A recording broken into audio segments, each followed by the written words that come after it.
ಆತ್ಮೀಯ ಬಂಧುಗಳೇ, ಶ್ರೀಮದ್ ಭಾಗವತಂ ಸ್ಕಂದ 3 ಭಾಗ 1 ಅಧ್ಯಾಯ 15 ಭಗವದ್ಧಾಮದ ವರ್ಣನೆ. ಇದರಿಂದ ಇವತ್ತು 17ನೇ ಶ್ಲೋಕವನ್ನು ತಿಳ್ಕೊಳ್ಳೋಣ. ಶ್ಲೋಕ 17. ವೈಮಾನಿಕ ಸಲಲನಾಶ್ಚರಿತಾನಿ ಶಶ್ವದ್ ಗಾಯಂತಿ ಯತ್ರ ಶಮಲ ಕ್ಷಪಣಾನಿ ಬರ್ತುಃ ಅಂತರ್ಜಲೇನು ವಿಕಸನ್ ಮಧು ಮಾಧವೀನಾಂ ಗಂಧೇನ ಖಂಡಿತ ಧಿಯೋಪ್ಯನಿಲಂ ಕ್ಷಿಪಂತಹ. ಅನುವಾದ: ವೈಕುಂಠ ಲೋಕಗಳಲ್ಲಿ ವಾಸಿಸುವವರು ತಮ್ಮ ಪತ್ನಿಯರನ್ನೂ ಸಂಗಾತಿಗಳನ್ನೂ ಕೂಡಿಕೊಂಡು ತಮ್ಮ ವಿಮಾನಗಳಲ್ಲಿ ಹಾರಾಡುವರು ಮತ್ತು ಸದಾ ಎಲ್ಲ ಅಮಂಗಳ ಗುಣಗಳಿಂದ ಮುಕ್ತವಾದ ಭಗವಂತನ ಚಾರಿತ್ರವನ್ನು ಮತ್ತು ಚಟುವಟಿಕೆಗಳನ್ನು ನಿತ್ಯವೂ ಗಾನ ಮಾಡುವರು. ಭಗವಂತನ ಮಹಿಮೆಗಳನ್ನು ಗಾನ ಮಾಡುವಾಗ ಸುವಾಸನೆಯಿಂದ ಕೂಡಿದ ಮತ್ತು ಮಕರಂದದಿಂದ ತುಂಬಿದ ಅರಳುತ್ತಿರುವ ಮಾಧವಿ ಹೂಗಳನ್ನು ಅವರು ಅಣುಕಿಸುವರು. ಇದು ಶ್ಲೋಕ ಮತ್ತು ಅದರ ಅನುವಾದ. ಈಗ ಭಾವಾರ್ಥದ ಮೂಲಕ ನಾವು ಇದರ ಅರ್ಥವನ್ನು ತಿಳ್ಕೊಳ್ಳೋದಕ್ಕೆ ಪ್ರಯತ್ನ ಮಾಡೋಣ. ಓದ ಭಾಗದಲ್ಲಿ ನಾವೇನು ತಿಳ್ಕೊಂಡ್ವಿ, ವೈಕುಂಠ ಲೋಕಗಳು ಹೇಗಿರುತ್ತೆ ಅದ್ರ ಬಗ್ಗೆ ವಿವರಣೆ ಮಾಡ್ತಾ ಇದ್ರು. ಅಲ್ಲಿ ಬಹಳ ಪವಿತ್ರವಾದಂತಹ ಕಾಡುಗಳಿರುತ್ತೆ ಮತ್ತು ಆ ಕಾಡುಗಳಲ್ಲಿರುವಂತಹ ಮರಗಳನ್ನು ಕಲ್ಪವೃಕ್ಷಗಳು ಅಂತ ಹೇಳ್ತಾರೆ. ಯಾಕೆ? ಅದು ಬಯಸಿದ್ದನ್ನು ಕೊಡತಕ್ಕಂಥದ್ದು. ಎಲ್ಲ ಋತುಗಳಲ್ಲೂ ಕೂಡ ಅದು ಹೂಗಳಿಂದ ಹಣ್ಣುಗಳಿಂದ ತುಂಬಿರುತ್ತೆ. ಯಾಕೆ ಅಂತಂದರೆ ವೈಕುಂಠ ಲೋಕಗಳಲ್ಲಿ ಇರುವಂಥ ಪ್ರತಿಯೊಂದೂ ಕೂಡ ಆಧ್ಯಾತ್ಮಿಕವಾಗಿರುವಂಥದ್ದು ಮತ್ತು ವೈಯಕ್ತಿಕವಾಗಿ ಇರುವಂಥದ್ದಾಗಿರುತ್ತೆ ಅನ್ನೋದನ್ನು ತಿಳ್ಕೊಂಡ್ವಿ. ಈಗ ಈ ಶ್ಲೋಕದಲ್ಲಿ ಏನು ಹೇಳ್ತಾ ಇದ್ದಾರೆ ಅಂತಂದರೆ, ಆ ವೈಕುಂಠ ಲೋಕದಲ್ಲಿ ವಾಸ ಮಾಡುವಂಥವ್ರು ಏನು ಮಾಡ್ತಾರೆ, ತಮ್ಮ ಪತ್ನಿಯರನ್ನ ಮತ್ತು ಸಂಗಾತಿಗಳನ್ನ ಕರ್ಕೊಂಡು ತಮ್ಮ ವಿಮಾನಗಳಲ್ಲಿ ಹಾರಾಡ್ತಾ ಇದ್ರು. ಅಂದರೆ ಅಲ್ಲಿ ವಿಮಾನಗಳಲ್ಲಿ ಓಡಾಡ್ತಾರೆ ಅನ್ನೋದು ಗೊತ್ತಾಯಿತು. ಆಮೇಲೆ ಯಾವಾಗಲೂ ಸದಾ ಅಂತ ಹೇಳಿದ್ದಾರೆ ನೋಡಿ, ಸದಾ ಕಾಲ ಎಲ್ಲ ಅಮಂಗಳ ಗುಣಗಳಿಂದ ಮುಕ್ತವಾದಂತಹ ಭಗವಂತನ ಚಾರಿತ್ರ್ಯವನ್ನು ಮತ್ತು ಚಟುವಟಿಕೆಗಳನ್ನು ಪ್ರತಿನಿತ್ಯ ಗಾನ ಮಾಡ್ತಾ ಇರ್ತಾರೆ. ಈಗ ಎಲ್ಲ ರೀತಿಯ ಅಮಂಗಳವಾದಂತಹ ಗುಣಗಳು, ಅದರಿಂದ ಸದಾ ಮುಕ್ತನಾಗಿರುವಂಥವನು ಯಾರು? ಭಗವಂತ. ಈಗ ದೇವತೆಗಳಿಗೂ ಕೂಡ ಕೆಲವೊಂದು ಸರಿ ಕೆಲವೊಂದು ಅಮಂಗಳ ಒಂದು ಗುಣಗಳು ಬಂದ್ಬಿಡುತ್ತೆ. ಆದರೆ ಭಗವಂತ ಸದಾ ಅದರಿಂದ ಮುಕ್ತನಾಗಿರುವಂಥವನು. ಅಂಥ ಭಗವಂತನ ಗುಣಗಾನವನ್ನು ಮಾಡ್ತಾ ಅಲ್ಲಿರುವಂಥ ವೈಕುಂಠ ನಿವಾಸಿಗಳು ತಮ್ಮ ಸಂಗಾತಿಗಳು, ಅಂದರೆ ಅಲ್ಲೂ ಕೂಡ ಹೆಂಡತಿಯರು ಸಂಗಾತಿಗಳೆಲ್ಲ ಇರ್ತಾರೆ ಅನ್ನೋದು ಗೊತ್ತಾಯಿತು. ಅವ್ರೇನು ಮಾಡ್ತಾರೆ, ವಿಮಾನಗಳಲ್ಲಿ ಕೂತ್ಕೊಂಡು ನಾವೇನೋ ಬೇರೆ ಮಾತುಗಳನ್ನು ಆಡ್ತೀವಲ್ವಾ, ಎಲ್ಲಾದರೂ ಹೋಗಬೇಕು ಅಂತಂದಾಗ ನಾವು ವಾಹನದಲ್ಲಿ ಏನು ಮಾಡ್ತೀವಿ, ಅವ್ರ ಬಗ್ಗೆ ಇವ್ರ ಬಗ್ಗೆ ಮಾತಾಡ್ತೀವಿ, ಇಲ್ಲ ಯಾವುದಾದ್ರೂ ಮೂವಿ ಬಗ್ಗೆ ಮಾತಾಡ್ತೀವಿ, ಇಲ್ಲ ಇನ್ನೇನೋ ವಿಷಯದ ಬಗ್ಗೆ ಮಾತಾಡ್ತೀವಿ. ಆದರೆ ಅಲ್ಲಿರುವಂಥ ಜನಗಳಿಗೆ ಭಗವಂತನ ವಿಷಯವನ್ನು ಬಿಟ್ಟರೆ ಬೇರೇನೂ ಅವ್ರು ಮಾತಾಡೋದಿಲ್ಲ. ಅವರು ಯಾವಾಗಲೂ ಭಗವಂತನ ಗುಣಗಾನವನ್ನು ಮಾಡ್ತಾ ಇರ್ತಾರೆ. ಭಗವಂತನ ಮಹಿಮೆಗಳನ್ನು ಗಾನ ಮಾಡಬೇಕಾದ್ರೆ ಸುವಾಸನೆಯಿಂದ ಕೂಡಿರುವಂಥ, ಮಕರಂದದಿಂದ ತುಂಬಿರುವಂಥ, ಅರಳ್ತಾ ಇರುವಂತಹ ಮಾಧವಿ ಹೂಗಳನ್ನು ಅವರು ಅಣಕಿಸ್ತಾ ಇದ್ರು. ಅಂದರೆ ಭಗವಂತನ ವಿಚಾರ ಅಂತಂದರೆ ಅವ್ರಿಗೆ ಅಷ್ಟಿಷ್ಟ. ಅದನ್ನೇ ಅವ್ರು ಹೇಳ್ತಾ ಈ ಮಾಧವಿ ಹೂಗಳನ್ನು ಕೂಡ ಅಣಕ ಮಾಡ್ತಾ ಇದ್ರು ಅಂತ ಹೇಳ್ತಾ ಇದ್ದಾರೆ. ಅಂದರೆ ಏನು, ಆ ಹೂಗಳಿಗೆ ಒಂದು ಸುಗಂಧ ಇರುತ್ತಲ್ಲ, ಅದು ಏನು ಮಾಡುತ್ತೆ, ನಮ್ಮನ್ನು ಆಕರ್ಷಣೆ ಮಾಡುತ್ತೆ. ಆ ಗಂಧವನ್ನು ನಾವು ತಗೊಳ್ತೀವಿ. ಅಂದರೆ ಏನು, ಈ ಒಂದು ಇಂದ್ರಿಯಕ್ಕೆ ಅದು ನಮಗೆ ಸುಖವನ್ನು ಕೊಡುತ್ತೆ ಅಲ್ವಾ, ಇಂದ್ರಿಯವನ್ನು ತೃಪ್ತಿಪಡಿಸುತ್ತೆ. ಆದರೆ ಇಲ್ಲಿ ಭಗವಂತನ ಗುಣಗಾನ ಮಾಡೋದ್ರ ಮುಂದೆ ನೀನೂ ಏನೂ ಇಲ್ಲ ಅನ್ನೋ ರೀತಿಯಲ್ಲಿ ಹೇಳ್ತಾ ಇದ್ದಾರೆ. ಈಗ ಈ ವಿಷಯದಲ್ಲಿ ಗುರುಗಳೇನು ಹೇಳಿದ್ದಾರೆ ಭಾವಾರ್ಥದಲ್ಲಿ ಅಂತ ತಿಳ್ಕೊಳ್ಳೋಣ. ವೈಕುಂಠ ಲೋಕಗಳು ಸಕಲ ಸಂಪತ್ತುಗಳಿಂದ ಭರಿತವಾಗಿವೆ ಎಂದು ಈ ಶ್ಲೋಕದಲ್ಲಿ ವ್ಯಕ್ತವಾಗುವುದು. ಅಲ್ಲಿ ವಿಮಾನಗಳಿರುತ್ತವೆ. ಅವುಗಳಲ್ಲಿ ತಮ್ಮ ಪ್ರೇಯಸಿಯರೊಂದಿಗೆ ನಿವಾಸಿಗಳು ಆಧ್ಯಾತ್ಮಿಕ ಗಗನದಲ್ಲಿ ಸಂಚಾರ ಮಾಡುವರು. ಅಲ್ಲಿ ಅರಳುತ್ತಿರುವ ಹೂಗಳು ಸುವಾಸನೆಯನ್ನು ಒಯ್ಯುತ್ತಿರುವ ಮಂದ ಮಾರುತವಿರುತ್ತದೆ. ಆ ಮಂದ ಮಾರುತ ಅದೆಷ್ಟು ಚೆನ್ನಾಗಿದೆ ಎಂದರೆ ಅದು ಹೂಗಳ ಮಕರಂದವನ್ನೂ ತಾಳಿರುತ್ತದೆ. ವೈಕುಂಠ ನಿವಾಸಿಗಳು ಭಗವಂತನ ಗುಣಗಾನ ಮಾಡುವುದರಲ್ಲಿ ಅದೆಷ್ಟು ಆಸಕ್ತರಾಗಿರುವರೆಂದರೆ ಭಗವನ್ ಮಹಿಮೆಗಳನ್ನು ಕೀರ್ತಿಸುತ್ತಿರುವಾಗ ಅಂತಹದ್ದೊಂದು ಚೆನ್ನಾದ ಮಂದ ಮಾರುತವು ಅವರಿಗೆ ಶಾಂತಿ ಭಂಗವನ್ನು ಉಂಟು ಮಾಡುವುದನ್ನು ಅವರು ಸಹಿಸರು. ಅವರು ತಮ್ಮ ಇಂದ್ರಿಯ ಸುಖಕ್ಕಿಂತ ಭಗವಂತನ ಗುಣಗಾನವನ್ನು ಹೆಚ್ಚು ಮುಖ್ಯವೆಂದು ಪರಿಗಣಿಸುವರು. ನೋಡಿದ್ರಾ, ಇಲ್ಲೇನು ಹೇಳ್ತಾ ಇದ್ದಾರೆ, ವೈಕುಂಠ ಲೋಕ, ಅಲ್ಲಿರುವಂಥ ಜನಗಳು, ಅವರ ಒಂದು ರೀತಿ ನೀತಿ ಎಲ್ಲ ಹೇಗಿರುತ್ತೆ, ಅವ್ರ ಗುಣಗಳು ಹೇಗಿರುತ್ತೆ ಅಂತ ಇಲ್ಲಿ ಹೇಳ್ತಾ ಇದ್ದಾರೆ. ವೈಕುಂಠ ಲೋಕಗಳು ಸಕಲ ಸಂಪತ್ತುಗಳಿಂದ ತುಂಬಿದೆ ಅನ್ನೋದು ಈ ಶ್ಲೋಕದಲ್ಲಿ ಗೊತ್ತಾಗುತ್ತೆ. ಅಲ್ಲಿ ವಿಮಾನಗಳಿರುತ್ತೆ, ಅಲ್ಲಿ ತಮ್ಮ ಪ್ರೇಯಸಿಯರ ಜೊತೆ ಅವರು ಆಧ್ಯಾತ್ಮಿಕ ಗಗನದಲ್ಲಿ ಸಂಚಾರ ಮಾಡ್ತಾ ಇರ್ತಾರೆ, ಅಲ್ಲಿ ವಾಸ ಮಾಡುವಂಥವ್ರು ಅನ್ನೋದು ಗೊತ್ತಾಗುತ್ತೆ. ಅಲ್ಲಿ ಅರಳ್ತಾ ಇರುವಂತಹ ಹೂಗಳ ಸುವಾಸನೆಯನ್ನ ಆ ಗಾಳಿ ತಗೊಂಡು ಬರ್ತಾ ಇರುತ್ತೆ. ಅಂದ್ರೆ ಏನು, ಮಂದವಾದಂತಹ ಗಾಳಿ ಬೀಸ್ತಾ ಇರುತ್ತೆ. ಎಷ್ಟು ಹಿತವಾಗಿರುತ್ತೆ ಅಂತಂದ್ರೆ ನಮ್ಮ ಮನಸ್ಸಿಗೆ ಆಹಾ ಎಷ್ಟು ಚೆನ್ನಾಗಿದೆಯಪ್ಪ ಅಂತ ನಮ್ಮ ಇಂದ್ರಿಯಗಳು ಅದನ್ನ ಸುಖಪಟ್ಟು ಹೇಳ್ತವೆ. ಆ ರೀತಿ ಇರುತ್ತೆ. ಮತ್ತೆ ಆ ಒಂದು ಗಾಳಿ, ಮಂದವಾಗಿ ಬೀಸ್ತಾ ಇರುವಂತ ಗಾಳಿ, ಅದರ ಜೊತೆಗೆ ಆ ಹೂವಿನ ಮಕರಂದವನ್ನು ಕೂಡ ತರುತ್ತೆ. ಅದರದ್ದು ಒಂದು ಸುವಾಸನೆ ಇರುತ್ತಲ್ಲ, ಅದನ್ನು ತಗೊಂಡು ಬರುತ್ತೆ. ಈಗ ನಾವಾದ್ರೆ ಆಹಾ ಏನ್ ಚೆನ್ನಾಗಿ ವಾಸನೆ ಬರ್ತಾ ಇದೆ ಹೂವಿಂದು, ಎಷ್ಟು ತಂಪಾಗಿ ಗಾಳಿ ಬೀಸ್ತಾ ಇದೆ ಅಂತ ನಾವು ನಮ್ಮ ಇಂದ್ರಿಯ ಸುಖವನ್ನ ಅದಕ್ಕೆ ಇಂಪಾರ್ಟೆನ್ಸ್ ಕೊಟ್ಟು ಮಾತಾಡ್ತೀವಲ್ವಾ. ಆದ್ರೆ ವೈಕುಂಠ ನಿವಾಸಿಗಳು ಹೇಗಿರ್ತಾರೆ ಅನ್ನೋದನ್ನ ಇಲ್ಲಿ ಹೇಳ್ತಾ ಇದ್ದಾರೆ.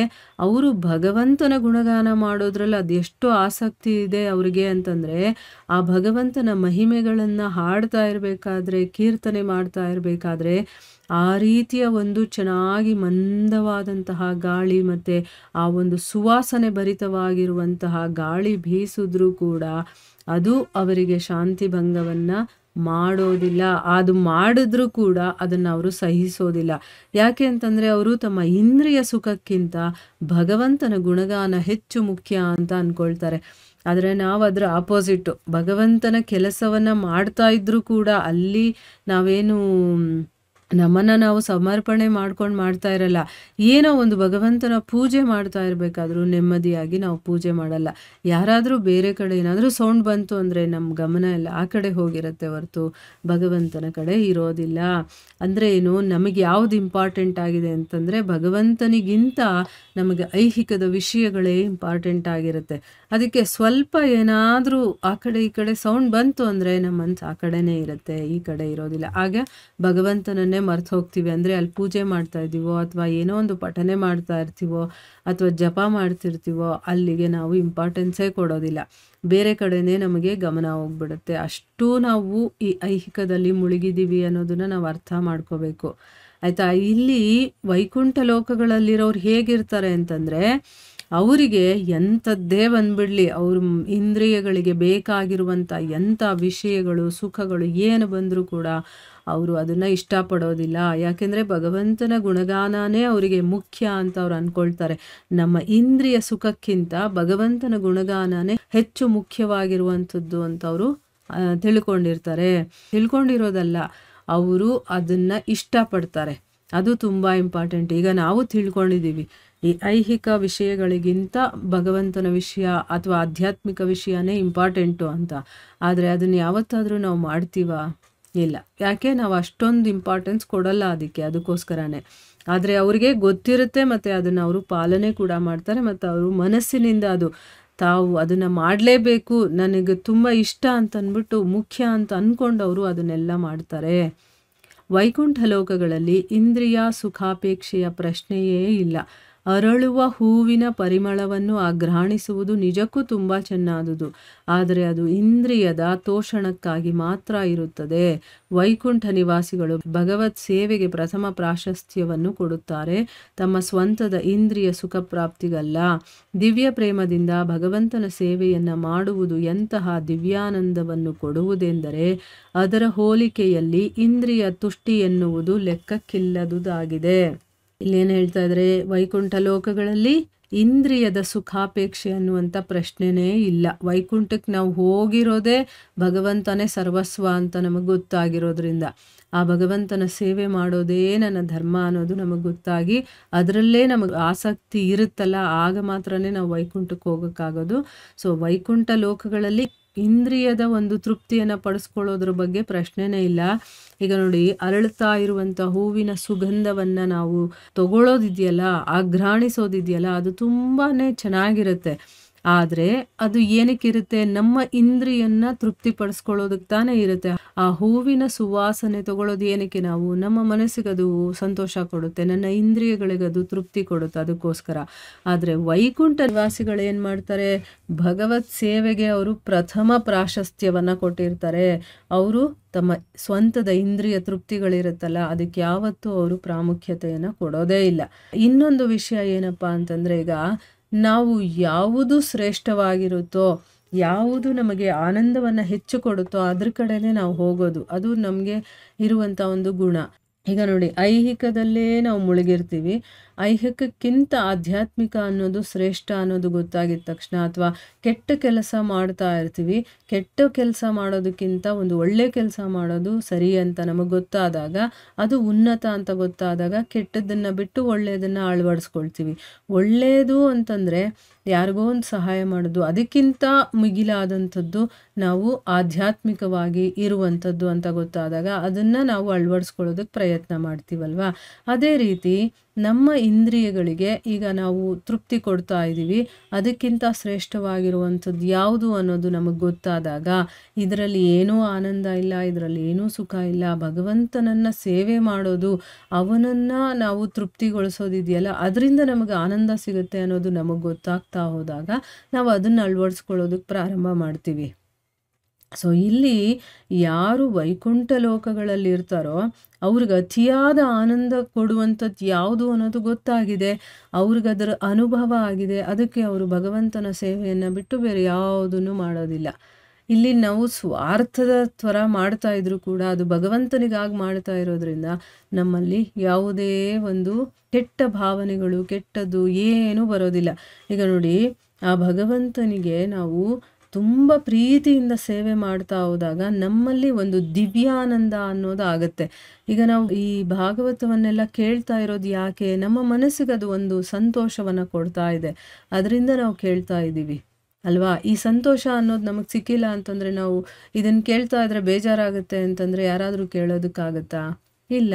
ಸೊ ಇದರಲ್ಲಿ ಭಗವಂತನ ವಿಷಯಗಳಿರೋದ್ರಿಂದ, ಆ ಭಗವಂತನ ವಿಷಯಗಳನ್ನು ಕೇಳೋದ್ರಿಂದ ನಮ್ಮ ಮನಸ್ಸಿಗೆ ಅದು ಆನಂದವನ್ನು ಕೊಡುತ್ತೆ, ಅದರಿಂದ ನಾವು ಕೇಳ್ತಾ ಇರ್ತೀವಿ. ಅದೇ ರೀತಿ ವೈಕುಂಠ ಲೋಕಗಳಲ್ಲಿ ಭಗವಂತನ ಸೇವೆ ಮಾಡೋದ್ರಿಂದ ಅವರಿಗೆ ಅತೀವವಾದಂತಹ ಒಂದು ದಿವ್ಯಾನಂದ ಅದು ಸಿಗುತ್ತೆ. ಅದರ ಹೋಲಿಕೆಯಲ್ಲಿ ಈ ಇಂದ್ರಿಯ ಸುಖ ಅನ್ನೋದು ಲೆಕ್ಕಕ್ಕೇ ಇಲ್ಲ ಅಂತ ಹೇಳ್ತಾರೆ. ಇಲ್ಲ ಅಂತಂದರೆ ಎಷ್ಟೋ ಜನ ಭಗವಂತನಿಗಾಗಿ ಸರ್ವಸ್ವವನ್ನು ತ್ಯಾಗ ಮಾಡಿ ಹೋದವರಿದ್ದಾರೆ. ಆಮೇಲೆ ಹುಟ್ಟಿನಿಂದನೇ ಭಗವಂತನಿಗಾಗಿ ತಮ್ಮನ್ನು ತಾವು ಸಮರ್ಪಣೆ ಮಾಡ್ಕೊಂಡವರಿದ್ದಾರೆ. ಯಾಕೆ ಮಾಡ್ತಾರೆ? ಯಾಕೆ ಅಂತಂದರೆ ಅದರಲ್ಲಿರುವಂಥ ಆನಂದ ಬೇರೆದರಲ್ಲಿ ಸಿಗಲ್ಲ ಅನ್ನೋದು ಅವ್ರಿಗೆ ಗೊತ್ತಿರುತ್ತೆ. ಅದರ ಅನುಭವವನ್ನು ಪಡೆದಿರ್ತಾರೆ ಅವರು. ನಮಗದರ ಅನುಭವ ಇಲ್ಲ, ಅದಕ್ಕೋಸ್ಕರ ನಮಗೆ ಗೊತ್ತಿಲ್ಲ ಅಷ್ಟೇ. ನಾವು ಅಯ್ಯೋ ಫಿಲಮ್ ನೋಡೋದು ಒಂದು ಹುಚ್ಚು, ಅದೇ ಚೆನ್ನಾಗಿರುತ್ತಪ್ಪ, ಮನಸ್ಸಿಗೆ ಎಷ್ಟು ಖುಷಿ ಕೊಡುತ್ತೆ ಅಂದ್ಕೊಳ್ತೀವಿ. ಅಥವಾ ಶಾಪಿಂಗ್ ಮಾಡೋದು, ಅಥವಾ ಬೇರೆ ಏನೋ ಒಂದು ವಸ್ತುವನ್ನು ನಾವು ತೊಗೊಂಡಾಗ ನಮ್ಮ ಮನಸ್ಸಿಗೆ ಸಂತೋಷ ಸಿಗುತ್ತೆ, ಮನೆ ತೊಗೊಂಡಾಗ ಸಂತೋಷ ಸಿಗುತ್ತೆ. ಈ ರೀತಿ ನಾವು ಯಾವುದ್ರಲ್ಲೋ ಸಂತೋಷ ಸಿಗುತ್ತೆ ಅಂತ ಹುಡುಕ್ತಾ ಇದ್ವಿ. ಅದು ನಿಜವಾದ ಸಂತೋಷ ಅಲ್ಲ. ಯಾಕೆ? ಅದು ಶಾಶ್ವತವಾಗಿರಲ್ಲ. ಈಗ ನಾವೇನೋ ಒಂದು ವಸ್ತು ತೊಗೊಳ್ತೀವಿ, ಅದನ್ನು ತೊಗೊಂಡಿದ ತಕ್ಷಣ ನಮ್ಗೆ ಶಾಶ್ವತವಾಗಿ ಅದರಿಂದ ಸುಖ ಸಿಗುತ್ತಾ, ನೆಮ್ಮದಿ ಅನ್ನೋದು ಸಿಗುತ್ತಾ? ಇಲ್ಲ. ಕೆಲವೊಂದು ಗಂಟೆ, ಕೆಲವೊಂದು ದಿನಗಳು ಮಾತ್ರ ಅದರಿಂದ ನಮಗೆ ಅನಿಸುತ್ತಷ್ಟೇ, ಅದು ಸುಖ ಅಲ್ಲ ಅನಿಸುತ್ತೆ. ಆದರೆ ಯಾವಾಗ ಭಗವಂತನ ವಿಷಯಗಳಲ್ಲಿ ನಾವು ತೊಡಗ್ತೀವೋ ಅದರಲ್ಲಿ ನಿಜವಾದ ಆನಂದ ಅನ್ನೋದು ಸಿಗುತ್ತೆ. ಅದು ಶಾಶ್ವತವಾಗೂ ಇರುತ್ತೆ. ಅದು ಮಧ್ಯ ಎಲ್ಲೂ ಅದು ಮತ್ತೆ ನಮಗೆ ತೊಂದರೆ ಕೊಡೋದು ಆ ಥರ ಮಾಡೋದಿಲ್ಲ. ಸೊ ಅದಕ್ಕೆ ವೈಕುಂಠ ಲೋಕಗಳಲ್ಲಿ ಇರುವಂಥವರಿಗೆ ಭಗವಂತನ ಸೇವೆಯನ್ನು ಬಿಟ್ಟು ಬೇರೆ ಯಾವುದೂ ಇಂಪಾರ್ಟೆಂಟ್ ಅನಿಸಲ್ಲ. ಯಾಕೆ ಅಂತಂದರೆ ಅದು ನಮಗೆ ದಿವ್ಯಾನಂದವನ್ನು ಕೊಡುವಂಥದ್ದು. ಅದರ ಮುಂದೆ ಐಹಿಕ ಪ್ರಪಂಚದ್ದು ಏನೂ ಇಲ್ಲ ಅಂತ ತಿಳ್ಕೊಬೇಕು ನಾವು. ಆ ರೀತಿ ಲೆಕ್ಕಕ್ಕೆ ಇರೋದಿಲ್ಲ ಅಂತ ಇಲ್ಲಿ ಗುರುಗಳು ಹೇಳಿದ್ದಾರೆ. ಸೊ ಈಗ ನಮಗೆ ಡಿಫ್ರೆನ್ಸ್ ಗೊತ್ತಾಯ್ತಲ್ವಾ? ಇಲ್ಲಿಗೆ ನಾವು ನಿಲ್ಲಿಸೋಣ. ಹರೇ ಕೃಷ್ಣ.